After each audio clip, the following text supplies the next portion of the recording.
આપણો ભારત દેશ આઝાદ થયા બાદ આપણે જોયું કે એની પુનઃરચના પેલા તો એની રચના જે થઈ હતી એ વર્ગના આધારે વર્ગ અ બ ક ડ આ રીતે રાજ્યોની પુનઃરચના થઈ. ત્યારબાદ ભાષાના ધોરણે થઈ. આમ ભારત દેશ છે એ પ્રદેશવાદને કારણે ઘણા બધી વિભાગની અંદર વહેંચાઈ ગયો. પણ ભારત દેશ આ અલગ અલગ પ્રદેશવાદ હોવા છતાં પણ વિજ્ઞાન અને ટેકનોલોજી ક્ષેત્રે એમ કહેવાય કે ઘણો બધી વિકસિત દેશ બની ચૂક્યો છે. વિશ્વના અન્ય વિકાસશીલ જે દેશો છે એની તુલનામાં વિદ્યાર્થી મિત્રો ભારત એમ કહેવામાં આવે છે કે છેલ્લી અડધી સદી એટલે કે 50 જ વર્ષના ટૂંકા ગાળામાં ટેકનોલોજીના વિકાસમાં ઘણી બધી સિદ્ધિઓ મેળવી છે. અને અત્યારે આપણે એમ કહી શકીએ કે અતિ વિકસિત જે દેશો છે એની બરાબરી કરી શકે એવો આપણો ભારત દેશ છે એવું આપણે કહી શકીએ છીએ. મર્યાદિત અને અલ્પ સાધનો, કારણ કે ભારત જ્યારે આઝાદ દેશ થયો એ પહેલા બ્રિટિશ શાસકોએ ભારત દેશ જે સમૃદ્ધ દેશ હતો એમાંથી ભારતને એક ગરીબ અને પાયમાલ દેશ બનાવી નાખ્યો હતો. અને આઝાદી મળી ત્યારે ભારતની સામું ઘણા બધી એમ કહેવામાં આવે છે કે ભારતના વિકાસ કરવા માટેના ઘણા બધી મોટી મોટી સમસ્યાઓ ભારત દેશ સમક્ષ આવીને ઊભી હતી. અને મર્યાદિત હતા આપણી પાસે અને અલ્પ સાધનો હતા. સાક્ષરતાનું પ્રમાણ પણ નહોતું, કારણ કે બ્રિટિશ શાસકોએ ભારતના ઘણી બધી પ્રજાને એમ કહેવામાં આવે કે નિરક્ષર રાખવામાં એનો મોટો હાથ હતો. એ લોકોને બ્રિટિશ સરકારને એમ હતું કે જો ભારતનો દરેક નાગરિક છે સાક્ષર બનશે તો એ એના દેશ પ્રત્યે જાગૃત થશે. એટલે એ સમયની અંદર એમ કહેવામાં આવે છે કે સાક્ષરતાનું પ્રમાણ પણ ઓછું હતું. અને આ બધા કારણો હોવા છતાં પણ ભારતનો એમ કહેવામાં આવે છે કે વિજ્ઞાન અને ટેકનોલોજી ક્ષેત્રે વિકાસ જે થયો છે ઘણો નોંધપાત્ર આપણે ગણાવી શકાય. આ ભારત દેશની આપણે વાત કરી રહ્યા છીએ કે અત્યારે જે ખેતી પ્રધાન દેશ છે ભારત, કે જ્યારે અંગ્રેજ શાસન સમયે ભારતનો ખેડૂત છે એ ગરીબ અને પાયમાલ થઈ ગયો હતો, પણ આજે ટેકનોલોજી ક્ષેત્રે એટલો બધી વિકાસ થયો છે ભારતની અંદર કે ભારતની ખેત ઉત્પાદન છે એ ખૂબ જ વધી રહ્યું છે ટેકનોલોજીના કારણે. આ ઇમેજની અંદર ભારતની અલગ અલગ જે ટેકનોલોજી છે એ આપણે જોઈ શકીએ છીએ.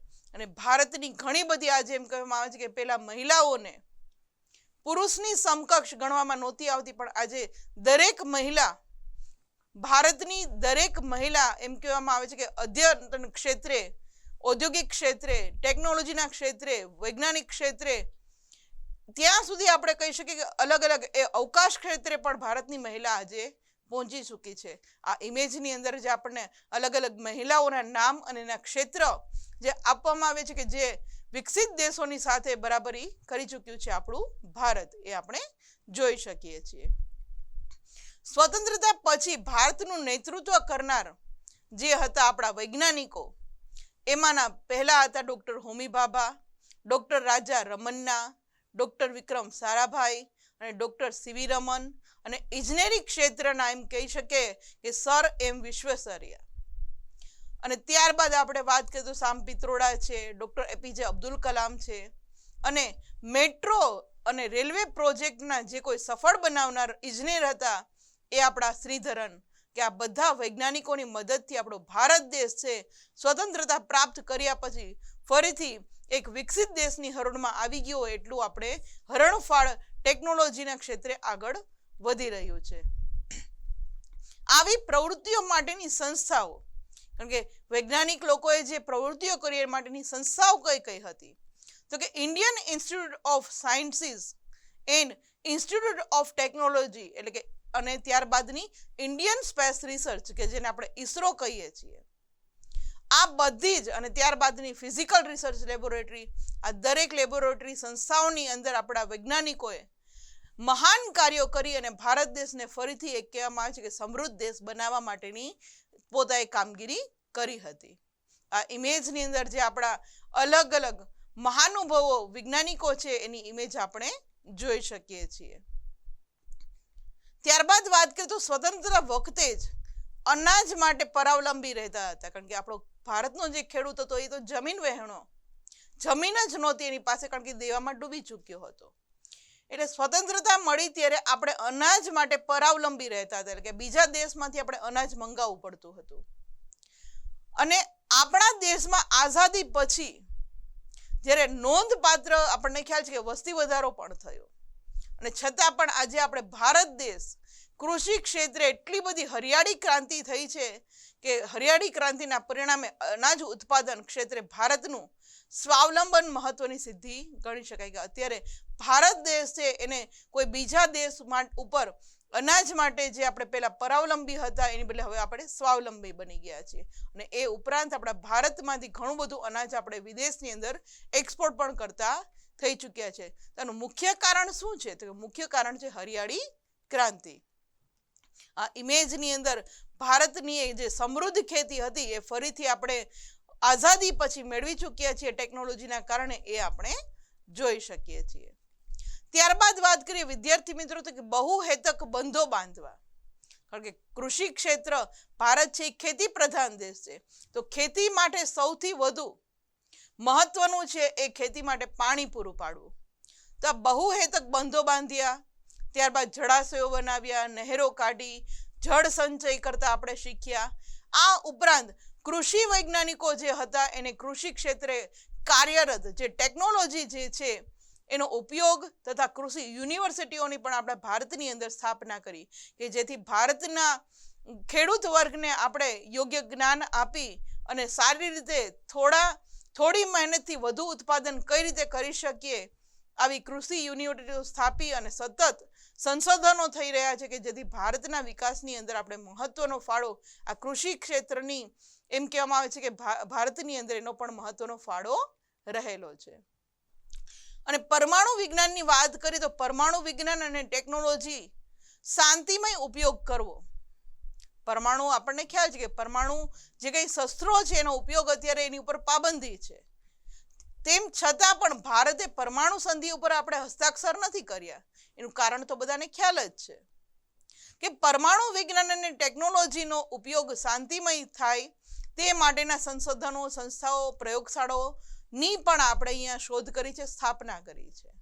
એની પણ આપણે નોંધ લેવી જોઈએ, કારણ કે ભારત દેશે એમ કહેવામાં આવે છે કે સૌ પ્રથમ પરમાણુ શસ્ત્રોનો ઉપયોગ છે એ અમેરિકાએ કર્યો હતો. એ સમયની અંદર બીજા વિશ્વયુદ્ધમાં જ્યારે 1945માં અમેરિકા એક જ એવી મહાસત્ય હતી કે જેની પાસે પરમાણુ શસ્ત્રો હતા અને એને જાપાનના 2 હિરોશીમા અને નાગાસાકી શહેરો ઉપર એનો ઉપયોગ કર્યો હતો અને બીજા વિશ્વયુદ્ધમાં જાપાનને એની શરણાગતિ સ્વીકારવી પડી હતી.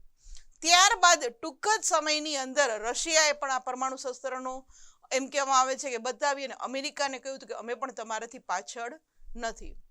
તો ભારતને તો 1947માં જે આઝાદી મળી હતી તેમ છતાં પણ ટૂંકા જ સમયગાળાની અંદર ભારતની અંદર પણ આ પરમાણુ અખતરો કરવામાં આવ્યો હતો અને જેની નોંધ એમ કહેવામાં આવે છે કે આખા વિશ્વએ લીધી, કારણ કે હજી કોઈ દેશ એમ કહેવામાં આવે છે કે હજી આઝાદ થયો છે 200 વર્ષના શાસન કે જે બ્રિટિશરો અહીંયા શાસન ભારતની અંદર કરતા હતા અને ભારતની અંદરથી ભારતની ટોટલી સમૃદ્ધિ એ લૂંટીને જતા રહ્યા હતા, છતાં પણ ભારત જેવો વિકાસશીલ દેશ, વિકસિત દેશોની હરોળમાં આ પરમાણુ ક્ષેત્રે પણ પોતાનું નોંધપાત્ર સિદ્ધિ બતાવી દે છે. આ ઇમેજની અંદર જે આપણે વાત કરી રહ્યા છીએ કૃષિ યુનિવર્સિટીની સ્થાપના થઈ, ત્યારબાદ ઘણા બધી પરમાણુ વિજ્ઞાન અને ટેકનોલોજીનો પણ આપણે સંસ્થાઓ સ્થાપી એ આપણે અહીંયા જોઈ શકીએ છીએ. ને જુદી જુદી કૃષિ માટે આપણે નહેરો બંધાવી હતી, જળાશયો બંધાવ્યા હતા, બંધો બાંધ્યા હતા. ઇમેજની અંદર આપણે જોઈ શકીએ છીએ કે જેથી ભારતની કૃષિ છે એ ફરીથી સમૃદ્ધ કૃષિ બની ચૂકી છે. ભારતની અંદર ભાભા પરમાણુ ક્ષેત્ર સંશોધન આવેલું છે. આ ઉપરાંત વૈજ્ઞાનિકો, એન્જિનિયરો અને ટેકનોક્રોટ સંયુક્ત આ બધાના સંયુક્ત પુરુષાર્થ વડે બાંધવામાં આવેલા પરમાણુ મથકો દ્વારા ઉર્જાની માંગને પહોંચી વળવા આપણે સફળ રહ્યા છીએ. વિદ્યાર્થી મિત્રો, આપણને ખ્યાલ છે કે કેટલી જગ્યાએ આપણે પવનચક્કીઓ જોઈએ છીએ. હવે તો સૌર ઉર્જાનો આપણે ઉપયોગ કરતા થઈએ છીએ કે ઘરે ઘરે હવે તો સોલાર પેનલ મૂકવામાં આવી છે ને કે જેનાથી આપણા ઘરની અંદર જે વીજળીની જરૂરિયાત છે એ આપણે પૂરી કરી શકીએ છીએ. એટલે ભારતની અંદર એમ કહેવામાં આવે છે કે ટેકનોલોજી છે એ ખૂબ જ ઝડપથી વિકસી રહી છે. અને સંરક્ષણ માટે રાજસ્થાનના પોખરણની અંદર આપણે 2 વખત કરવામાં આવેલો અણુ ધડાકો છે એની સમગ્ર વિશ્વએ નોંધ લેવી પડી કે ભારત જેવો દેશ કે જે આટલી હદ સુધી ગરીબ અને પાયમાલ થઈ ચૂક્યો હતો છતાં પણ આ થોડા જ સમયની અંદર ભારત દેશ છે એ પોખરણની અંદર 2 વાર અણુ ધડાકા કરી અને વિશ્વને બતાવે છે કે અમે પણ પરમાણુ શક્તિ ને હારોહાર છીએ. એ વિશ્વની જે નોંધ છે એ પણ વિશ્વને લેવી પડી હતી આપણે જોઈ શકીએ છીએ. આ ઇમેજની અંદર જે પરમાણુ ધડાકા આપણે વાત કરી એના પીક જોઈશું. ભારત દેશથી અનેક ક્ષેત્રોની અંદર એટલે જુદા જુદા ક્ષેત્રની અંદર ટેકનોલોજીની મદદથી ખૂબ જ આગળ વધી ચૂક્યો છે. તો આપણો ભારત દેશ એમ કહેવામાં આવે છે કે અવકાશ સંશોધન ક્ષેત્રે પણ પાછળ નથી રહ્યો. આપણા ભારત દેશે બાહ્ય અવકાશમાં ઉપગ્રહો છોડવા માટે વિશિષ્ટ પ્રકારના GSLV એટલે કે જીઓ સિંક્રોનસ સેટેલાઇટ લોન્ચ વ્હીકલની પણ શોધ કરી લીધી છે કે આપણે આપણા જ વ્હીકલથી આપણા ઉપગ્રહો છે એ આપણે છોડી શકીએ છીએ. હવે તો વિદ્યાર્થી મિત્રો આપણને ખ્યાલ છે કે ચંદ્રયાન 2 મિશન મંગલ આ બધાથી આપણે દુનિયાના જે મુખ્ય ગણાતા જે દેશો છે એની હરોળમાં આપણે આવી ચૂક્યા છીએ. આપણે છોડેલા ઉપગ્રહો ક્યાં છે તો કે આપણને ખ્યાલ છે કે 1947માં તો ભારત દેશ આઝાદ થયો. એમ છતાં પણ ખૂબ જ ટૂંકા સમયગાળાની અંદર ભારતે આ અવકાશ સંશોધન ક્ષેત્રે હરણફાળ ભળી અને 1975ની અંદર સૌ પ્રથમ આપણો ઉપગ્રહ એટલે આર્યભટ્ટ આપણે છોડ્યો હતો. અને ત્યારબાદ ભાસ્કર, રોહિણી અને એ ઉપરાંત PSLV વ્હીકલની પણ આપણે એમ કહેવામાં આવે છે કે શોધ કરી હતી. PSLV એટલે પોલાર સેટેલાઇટ લોન્ચ વ્હીકલ. ત્યારબાદ વાત કરીએ તો મંગળ ગ્રહ સુધી પહોંચવાનું અભિયાન તથા ક્રમશઃ આપણે જે ઉપગ્રહો છોડીએ છીએ આ શું બતાવે છે તો કે સંપૂર્ણ સ્વાવલંબન બતાવે છે. અને આ એક આપણી અનેરી સિદ્ધિ આપણે ગણી શકીએ. આ ઇમેજની અંદર જે આપણે વાત કરી રહ્યા છીએ કે ભારત દેશે અવકાશ સંશોધન ક્ષેત્રે પણ ઘણી બધું સંશોધન કર્યું છે અને વિશ્વની અંદર અનેક સિદ્ધિઓ મેળવી છે એ આપણે જોઈ શકીએ છીએ કે આપણે આપણા જ લોન્ચ વ્હીકલથી આપણા ઉપગ્રહો તો આપણે છોડીએ છીએ પણ બીજા દેશના ઉપગ્રહો પણ આપણે સાથે આપણા સેટેલાઇટ વ્હીકલની સાથે આપણે અવકાશની અંદર મોકલીએ છીએ. અને છેલ્લે આપણી જે મહત્વની સિદ્ધિ કહી શકાય એવું મંગળ ગ્રહ મિશન મંગલ જે આપણે કહીએ છીએ એ પણ આપણી મોટી સિદ્ધિ ગણી શકાય. ત્યારબાદ વાત કરીએ તો સિદ્ધિ માટે ભારતની સંસ્થા આપણી જે ઈસરો નામની સંસ્થા છે એની મુખ્ય ભૂમિકા આપણે ગણી શકાય. અને વૈશ્વિક કક્ષામાં તથા આંતરરાષ્ટ્રીય સ્તરની સંસ્થાઓમાં ભારતીય વૈજ્ઞાનિકોનું પ્રદાન છે એ નોંધપાત્ર જોવા મળે છે કે ભારતના વૈજ્ઞાનિકો છે એ વૈશ્વિક કક્ષા સુધી પણ આપણે ભારતનું નામ રોશન કરી રહ્યા છે. અને સંદેશા વ્યવહારની વાત કરીએ આપણે કે ભારત છે સંદેશા વ્યવહારમાં કેટલું આગળ છે તો આપણા ટેલિફોનમાં, computer, mobile phone, smartphone, tablet, fax, email, Twitter, computer, WhatsApp આ બધામાં ભારતના વિશ્વના અને અન્ય પ્રગતિશીલ દેશોની હરોળમાં હવે ભારત આવી ચૂક્યું છે. આ ઇમેજની અંદર જે હમણાં જ આપણે વાત કરી કે ભારત છે એ સંદેશા વ્યવહાર ક્ષેત્રે પણ વિશ્વના દેશોની સાથે પ્રગતિ કરી રહ્યું છે એ આપણે જોઈ શકીએ છીએ. ત્યારબાદ વાત કરીએ તો ઉદ્યોગો, ઉર્જા, કૃષિ અને આરોગ્ય વગેરે ક્ષેત્રોમાં પણ બાયોટેકનોલોજીનો ઉપયોગ અને તેમાં સતત થઈ રહેલા સંશોધનો અને વિકાસના લીધે ડિજિટલ ઇન્ડિયા અને મેક ઇન ઇન્ડિયાના સૂત્રો વિશ્વ પ્રસિદ્ધ થઈ ચૂક્યા છે. આપણા વડાપ્રધાન છે એને ડિજિટલ ઇન્ડિયા કે ઇન્ડિયાની અંદર દરેક વસ્તુ ડિજિટલાઇઝ થવું જોઈએ. હવે પેપરલેસ વર્ક કરવા આપણે જઈ રહ્યા છીએ કે પેપરનો ઉપયોગ ન કરવો પડે, ડિજિટલ ટેકનોલોજીનો આપણે ઉપયોગ કરીએ. મેક ઇન ઇન્ડિયા એટલે દરેક વસ્તુ આપણે ભારતની અંદર બનાવીએ અને ભારતનો નાગરિક છે એ દરેક વસ્તુનો ઉપયોગ કરે એટલે કે સ્વાવલંબી બને. તો આવા જે ડિજિટલ ઇન્ડિયા અને મેક ઇન ઇન્ડિયાના જે સૂત્રો છે એ આખા વિશ્વની અંદર આપણા પ્રસિદ્ધ થઈ ચૂક્યા છે કે ભારતનો નાગરિક છે એ હવે ડિજિટલ ક્ષેત્રે પણ ખૂબ જ આગળ વધી રહ્યો છે. ત્યારબાદ દરિયાઈ સંશોધન ક્ષેત્રે પણ વિકાસના પ્રયાસો આપણા ભારતની અંદર થઈ રહ્યા છે અને માનવ સંસાધનોના શ્રેષ્ઠતમ ઉપયોગના પ્રયાસો પણ સીમાચિહ્ન રૂપે થઈ રહ્યા છે. અને સંયુક્ત રાષ્ટ્રો UN દ્વારા એટલે યુનાઇટેડ નેશન દ્વારા 21 જૂનનો દિવસ કે જે વિશ્વ યોગ દિન તરીકે ઉજવવાનો જે નિર્ણય કર્યો એ પણ ભારતનો જ હતો. એમાં મત કે ભારતની તરફથી પ્રસ્તાવ મૂકવામાં આવ્યો હતો કે વિશ્વ યોગ દિવસ પણ હોવો જોઈએ. તો આ પ્રસ્તાવ આ યુનાઇટેડ નેશન દ્વારા જે સ્વીકારવામાં આવ્યો અને એ દિવસ છે 21 જૂનનો દિવસ. આપણને ખ્યાલ જ છે કે આ દિવસની રજૂઆત જે કરનાર હતા એ આપણા હતા વડાપ્રધાન નરેન્દ્ર મોદી. તો આ શું બતાવે છે કે યુએન જેવા સંયુક્ત રાષ્ટ્રો જેવી સંસ્થા પણ ભારત જેવા વિકાસશીલ દેશનો જે કહેવામાં આવે છે કે પ્રયત્ન જે હતો કે યોગ દિવસ પણ હોવો જોઈએ, તો આખા વિશ્વની અંદર હવે ભારતના કહેવા પ્રમાણે આ વિશ્વ યોગ દિવસ 21 જૂનના દિવસે ઉજવવામાં આવે છે. તો આ પણ છે ભારતના ઉજ્જવળ ભવિષ્યનું દર્શન કરાવે છે કે ભારતની વાત માન્ય રાખે છે આ યુએન નામની સંસ્થા.